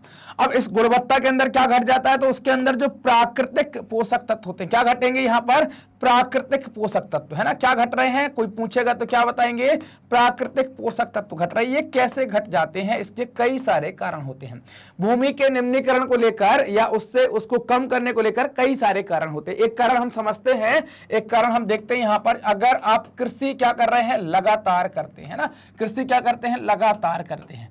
अगर आप लगातार कृषि करते हैं, इससे क्या है, आपकी लगातार खेती करने से भूमि को रेस्ट मिल पा रहा है क्या, आपकी भूमि को आराम मिल पा रहा है क्या, इसको आराम मिलता है क्या। आप बोलोगे सर जमीन को भी आराम, आपको आराम नहीं चाहिए, 4 दिन लगातार जगवा दें आपसे तो 5वें दिन आपका दिमाग भंट हो जाता है, बिल्कुल काम नहीं करता है ना। तो आपको क्या करना है कि भाई आपको भी आराम चाहिए, आप प्रॉपर नींद लेते हैं, फिर अगले दिन एकदम एनर्जाइट होके आपके प्राकृतिक संसाधन जो है, नींद के बाद एकदम आपका माइंड फ्रेश चलता है। तो भूमि को आराम, आराम का मतलब क्या है कि उसको 1-2 साल के लिए छोड़ दो आप, है ना, या फिर उसमें क्या करो कि ट्रीटमेंट करो, आप उसका क्या करो, उपचार करो। कैसे उपचार करो, उसमें आप गोबर की खाद डाल दो, है ना, नेचुरल खाद डाल दो, हरी खाद डलवा दो, है ना, एक आध बार इस साल में एक आध फसल कभी कभी ना लो। इससे क्या होगा, भूमि अपने आप को तैयार कर पाएगी। तो भूमि को आराम नहीं मिल रहा है, आराम मिलेगा तो निम्नीकरण नहीं होगा। तो लगातार खेती, चूंकि खेती तो करनी पड़ेगी यार, बिना खेती के हमारे यहाँ पर उत्पादकता कैसे हो पाएगी, लोगों का पेट भरना है, तो लगातार खेती तो करनी ही पड़ेगी। भू निम्नीकरण का मतलब क्या होगा, पेड़ पौधे तथा फसलों की के वृद्धि के लिए आवश्यक प्राकृतिक पोषक तत्वों की कमी होना ही क्या कहलाती है, भू निम्नीकरण कहलाती है। दूसरा टॉपिक है जिसमें संरक्षण की हम बात करेंगे, जिसके उपाय देखेंगे। संरक्षण का मतलब क्या है, अच्छी और पूरी तरह से रक्षा करने की क्रिया या भाव जो होता है उसको क्या कहते हैं, उसको संरक्षण कहते हैं। या तो आप पूरी देखरेख करेंगे, पूरी हिफाजत करेंगे, उसको भू संरक्षण करेंगे। भू निम्नीकरण का मतलब आप यहां पर समझ लीजिए, ये फोटो आप देख लीजिए, ये है भू निम्नीकरण। इस जमीन में अगर यहां पर क्वालिटी होती पूरी जमीन में तो सब जगह हरियाली दिखती। क्या है, यहां पर पोषक तत्वों की कमी हो गई है, इस कारण से आप यहां पर अच्छी प्रकार की फसलें नहीं देख पा रहे, अच्छे प्रकार के पेड़ नहीं देख पा रहे। भूमि जो है वो एक ऐसा संसाधन है जिसका उपयोग हमारे पूर्वज करते आए हैं ना। मतलब क्या है कि आपके पास जमीन का एक टुकड़ा था, इस जमीन पर आप खेती कर रहे हैं, आपके पहले आपके पिताजी कर रहे थे, पिताजी के पहले इनके पिताजी कर रहे थे, और इनके पिताजी के पहले उनके पिताजी कर रहे थे, और उनके पिताजी के पहले उनके पिताजी कर रहे थे, है ना। मतलब आप कर रहे हैं, आपके पिताजी कर रहे हैं, आपके दादाजी कर रहे हैं, आपके परदादा कर रहे हैं, और दादा के पिता कर रहे हैं। तो ये ऐसी खेती हो रही है। जमीन क्या है, जमीन उतनी ही है, उसी जमीन पर कर रहे हैं, तो लगातार खेती हो रही है। तो इससे क्या है कि आप भूमि एक ऐसा संसाधन जिसका उपयोग हमारे पूर्वज करते हैं तथा भावी पीढ़ी भी इस भूमि का उपयोग करेगी। आपके बाद आपकी जो औलाद आएगी वो भी हो सकता है कि इस जमीन का उपयोग करना ही पड़ेगा। हो सकता है आपका बच्चा खेती ना करे लेकिन किसी और का तो करेगा ना, तो खेती तो होगी वहां पर, तो आपकी अगली पीढ़ी भी इसका उपयोग करेगी। अब हम जमीन पर निर्भर क्यों है? तो हमें भोजन मिलता है, मकान मिलता है और कपड़े, है ना। भोजन, मकान, कपड़े की अपनी मूल आवश्यकताओं का 95% भाग भूमि से प्राप्त होता है। मतलब कि हम क्या कहें कि जो रोटी, कपड़ा और मकान की बात की जाती है तो वो रोटी, कपड़ा, मकान की आवश्यकताएं कहां से पूरी होंगी? आपकी जमीन से पूरी होंगी। क्योंकि आप भोजन कहां से प्राप्त करेंगे? क्या खाएंगे आप भोजन में? या तो आप शाकाहारी होंगे, या तो आप शाकाहारी होंगे, या तो आप मांसाहारी होंगे। दो ही चीजें हो सकती ना आप, और क्या हो सकते हैं? तीसरा ये हो सकता है कि आप सर्वाहारी हैं। तो सर्वाहारी तो इंसान होता ही है, जो शाकाहारी और मांसाहारी दोनों खा ले वो सर्वाहारी होता है। तो सर्वाहारी तो इंसान होता ही है। जो इंसान मांसाहारी हो गया वो तो सर्वाहारी हो जाता है, क्योंकि वो रोज रोज तो मांस खाता नहीं है, रोज रोज तो पालक ही खाता है, दाल ही खाता है। तो भोजन आप शाकाहारी लेंगे, है ना। शाकाहारी भोजन अगर आप लेते हैं यहां पर तो क्या होगा? यहां पर अगर आप शाकाहारी भोजन लेते हैं तो क्या होगा? तो उस स्थिति में आप देखेंगे कि आपका भोजन पेड़ों से आएगा। और अगर आप मांसाहारी लेते हैं तो जो जानवर हैं वो घास को खाएंगे, और उसको घास को खाने के बाद या दाना खाने के बाद फिर आप उनको खाएंगे। मतलब ये कहां मिलेंगे? आपको पृथ्वी पर मिलेंगे, और पृथ्वी से उत्पन्न होने वाली चीजों पर ही निर्भर होंगे। मकान कहां बनाएंगे? आपको कोई आधार चाहिए, हवा में लटकाकर मकान नहीं बना सकते। वैसे ही कपड़े बनाने के लिए कपास की आवश्यकता है, और कपास खेत में पैदा होती है और खेत जमीन में होता है कि नहीं होता है? तो खेत जमीन में होता है, तो उसके लिए हमें क्या है भाई? जमीन की आवश्यकता। इसीलिए हम कह रहे हैं कि रोटी, कपड़ा और मकान जो मनुष्य की आधारभूत आवश्यकताएं हैं उनका 95% भाग भूमि से प्राप्त होता है। मानव कार्यकलापों के कारण न केवल भूमि का निम्नीकरण हो गया है, बल्कि भूमि को निम्नीकरण करने वाले बलों को भी प्रोत्साहन मिला है कि भाई इससे क्या हो रहा है कि जो प्राकृतिक ताकतें हैं ऐसी जो भूमि का निम्नीकरण कर रही हैं उनको भी बल मिलता है। भूमि का लगातार ह्रास करती हैं, उसकी गुणवत्ता को खराब करती हैं। अब देखते हैं भारत में लगभग 3 करोड़ हेक्टेयर भूमि निम्नीकृत है। अब बहुत छोटी भूमि में 3 करोड़ हेक्टेयर के बारे में बात की गई है, तो 3 करोड़ हेक्टेयर भूमि निम्नीकृत है। इसमें 28% भूमि निम्नीकृत वनों के अंतर्गत आती है ना। कहां पर? यहां पर निम्नीकृत वन मतलब जंगल लगा दिए गए हैं। 56% क्षेत्र जल अपर्दित है, मतलब पानी के आसपास वाली बात हो गई, जल अपर्दित है। और शेष क्षेत्र लवणीय और क्षारीय है ना। शेष क्षेत्र कैसा है? लवणीय और क्षारीय है, मतलब कि यहां पर एसिडिक और एल्कलाइन टाइप का है, बहुत अच्छी खेती हो नहीं पाती है। कुछ मानव क्रियाकलाप जैसे कि वनोन्मूलन, मतलब कि हमने पेड़ काट दिए। दूसरा अति पशुचारण, जानवरों को ज्यादा चराना। खनन, इनसे भी भूमि के निम्नीकरण में मुख्य भूमिका निभाई है ना। इन सब ने भी क्या किया? भूमि के निम्नीकरण में मुख्य भूमिका निभाई। अब वन उन्मूलन, पशुचारण और खनन ने किस प्रकार से भूमिका निभाई है, बात करते हैं क्या है। तो खनन के कारण भू निम्नीकरण कैसे हुआ है? तो खनन के कारण, खनन का मतलब क्या है? खदान में आप गए और खदान में आपने क्या की? खुदाई की। और खदान में आप खुदाई करेंगे तो मान लीजिए कि कोई जमीन ऐसी थी और आपने खुदाई करते करते उस जमीन को कैसा बना दिया है? कुछ इस तरीके की बन गई है वो। अब ये माइनिंग हो गई है, आप यहां से निकालते गए लगातार, ये गड्ढा हो गया है। तो अब क्या करेंगे? खनन के उपरांत आपने खदानों वाले स्थान की गहरी खाइयां छोड़ दी। जो गहरी खाइयां हैं उनको आपने भरा नहीं और मलबे के साथ उसको खुला छोड़ दिया। खुला छोड़ देंगे तो क्या आप इस जमीन, जब ये खाली है, गहरा गड्ढा है, आप यहां पर खेती कर पाएंगे? नहीं कर पाएंगे। तो इसके लिए आप या तो आप ये करेंगे, जब आपका खनन का कार्य कंप्लीट हो गया तो उसको आप भर दें, है ना। तो आप खुला नहीं रहेगा तो हो सकता कुछ कर लें, पेड़ लगा लें, कुछ और कर लें, तो खुला छोड़ दिया, इस कारण से भी दिक्कत है। खनन के कारण झारखंड, उड़ीसा, झारखंड, छत्तीसगढ़, मध्य प्रदेश और उड़ीसा, इन जैसे राज्यों में वनोन्मूलन से भूमि का निम्नीकरण हुआ है, या वन उन्मूलन भूमि के निम्नीकरण का कारण बना। उनको लगा यहां पर कोयला निकलेगा, पेड़ काट दिए, खोद डाला गड्ढा और वन कट गए, इस कारण से वहां पर भूमि का निम्नीकरण हुआ है। दूसरा है जिसको आप कहते हैं अति पशुचारण के कारण भूमि निम्नीकरण। अति पशुचारण का मतलब पशुओं का ज्यादा चरना, इससे भूमि का निम्नीकरण हो रहा है। गुजरात, राजस्थान, मध्य प्रदेश, महाराष्ट्र में अति पशुचारण के कारण भू निम्नीकरण होता है। अब अति पशुचारण के कारण कैसे होगा? तो जानवर ज्यादा चरेगा, है ना। जानवर ज्यादा चरेगा तो वो क्या करेगा? जब चर रहा होगा तो अपने पैर भी जमाएगा वहां पर और मुंह भी चलाएगा। मुंह चलाएगा तो पृथ्वी की जो भूमि है उसकी ऊपरी सतह को ये साथ में खा जाएगा। जब वो खाएगा वहां पर तो कई बार क्या होगी? वो घास उखड़ कर आएगी, वो खाता चला जाएगा। इससे ऊपर की जो परत है उसकी क्वालिटी खराब होगी। तो इस कारण से अति पशुचारण को भी भू निम्नीकरण का कारण कहा जा रहा है। अगला है अधिक सिंचाई के कारण भूनिम्नीकरण। अधिक सिंचाई मतलब जब आप ज्यादा सिंचाई कर देते हैं तो इसके कारण भी आपका भूनिम्नीकरण हो जाता है। तो हमने यहां पर देखा वन उन्मूलन पर भी हम बात करेंगे। वन उन्मूलन का पेड़ को काट देना, तो इनसे भी क्या होता है आपका भूनिम्नीकरण होता है, क्योंकि वन जो है वो क्या करते हैं, जगह को बांध कर रखते हैं, मिट्टी बह ना पाए बांध कर रखते हैं। लेकिन जब आपने उसको काट दिया तो क्या होगा, वो बह जाएगी मिट्टी, उससे भी आपका भूनिम्नीकरण होगा। अधिक सिंचाई के कारण भूनिम्नीकरण, पंजाब, हरियाणा, पश्चिम उत्तर प्रदेश जैसे राज्यों में अधिक सिंचाई भूनिम्नीकरण के लिए कारण है। इससे क्या होता है, लवणीयता और क्षारीयता बढ़ जाती है। वायुमंडल में धूल भी विसर्जित होती है। जब इसकी परत भूमि पर जम जाती है तो मृदा जल को या पानी को सोख नहीं पाती है, इससे उसकी जो गुणवत्ता है वो प्रभावित होती है। तो ये कारण भी एक बनता है भूनिम्नीकरण का। पिछले कुछ वर्षों से देश के विभिन्न भागों में औद्योगिक जल निकास से बाहर आने वाला अवशिष्ट पदार्थ भूमि और जल प्रदूषण का मुख्य स्रोत बनता है। तो ये भी एक कारण है कि औद्योगिक अपशिष्ट पदार्थ भी भूमि और जल का अवशोषण या उसको खराब करता है।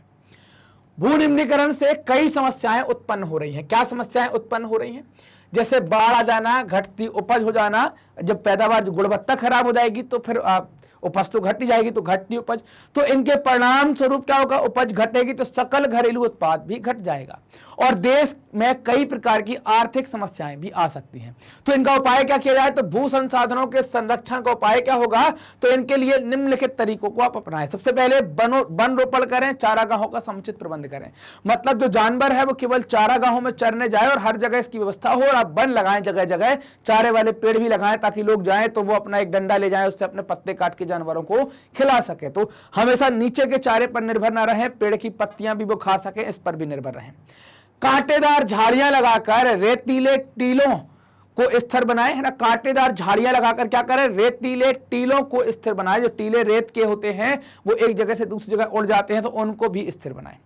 बंजर भूमि का उचित प्रबंधन करें। अगर आपकी जो भूमि खराब हो गई है तो उसका प्रबंधन करें, उस पर खेती करने की कोशिश करें। सिंचाई का समुचित प्रबंधन करें। कैसा प्रबंधन करें कि भाई ऐसी सिंचाई ना करें जिससे अम्लता और क्षारीयता बढ़ती हो। आप क्या करें कि आप ड्रिप सिस्टम को अपनाएं, आप स्प्रिंकलर सिस्टम को अपनाएं, आप या दूसरे और तरीके जो सिंचाई के बेहतर तरीके हो सकते हैं उनको अपनाएं। फसल को काटने का सही तरीका अपनाएं। देखिए मान लीजिए कि आपने कोई फसल ली है, मान लीजिए ये गेहूं की बाली वाली फसल है, आप अगर यहां से काट देते हैं तो फिर आपको क्या होता है, इस डंठल को खत्म करना पड़ता है। तो आप क्या करेंगे, या तो रोटावेटर चला देंगे या मल्चर चला देंगे या उस पर फिर आग लगाएंगे। अगर आप फसल नीचे से काट लेंगे और आप जुताई कर देंगे तो फिर क्या होगा, डंठल सड़ जाएंगे आसानी से। तो फसल काटने का सही तरीका आप उपयोग करें। जैसे आपने एक समस्या सुनी होगी पराली चराने वाली, तो वो समस्या यहां पर आप नहीं आएगी। खनन प्रक्रिया का पर नियंत्रण रखें। खनन जो है, खोदने वाली जो प्रक्रिया है उस पर आप कंट्रोल रखें। खनन के बाद भूमि का समुचित प्रबंधन करें। आपने खोद लिया है तो जमीन को क्या करें, वो गड्ढा वड्ढा जो हो गए उनको भर दें ताकि उसका भविष्य में उपयोग हो सके। खोल के चले गए, कोई गिर जाए, मर जाए, चौपट हो जाए, उसकी जिंदगी चली गई, तुम्हारी तो खदान हो गई। तो आप वो उस तरीके से भी सोचें और जमीन के तरीके से भी सोचें, दोनों तरीके से आप सोचें। जब दोनों तरीके से आप सोचेंगे तो आप ये देखेंगे भाई यहाँ पर किसी इंसान की जान ना चली जाए, कोई जानवर ना गिर जाए, वो भी तरीका आप सोच सकते हैं। दूसरा ये कि जब इसको लेवल कर देंगे तो लोग इस पर पेड़ लगा देंगे तो हरियाली बैलेंस होती रहेगी। औद्योगिक जल के परिष्करण के बाद जल का विसर्जन, मतलब जो औद्योगिक अपशिष्ट निकलता है उसका ट्रीटमेंट करें, उसको परिष्कृत करें, उसके बाद फिर विसर्जित करें, इससे जल प्रदूषण भी नहीं होगा। सड़कों के किनारे पर वृक्षारोपण लगाएं, वन उन्मूलन की रोकथाम करें और पेड़ों की रक्षक मेखला बनाएं। सड़कों के किनारे पेड़ लगाने का मतलब क्या है, इससे क्या है, ग्रीनरी भी आपकी बढ़ जाएगी। वन उन्मूलन की रोकथाम, जहां पर जंगल काटा जा रहा है बिना मतलब पर, उन पर आप रोक लगाएं कि भाई वनों का नाश ना हो। साथ ही साथ अगर किसी प्रकार का कुछ समस्या आ रही है तो आप वृक्षों की या पेड़ों की रक्षक मेखला मतलब लाइन से पेड़ लगाकर आप इनको तैयार कर सकते हैं या एक सेफ्टी गार्ड यहां पर अपना सकते हैं। तो ये क्या है, आपके संरक्षण के कुछ उपाय हैं जो आपको यहां पर अपनाने चाहिए। अब देखो, अब बात करेंगे मृदा संसाधन के ऊपर कि मृदा संसाधन, सॉइल एज अ रिसोर्स। तो मृदा क्या कहलाती है, पहले तो आप ये समझ लीजिए कि मृदा आप कहेंगे किसको। मृदा का मतलब होता है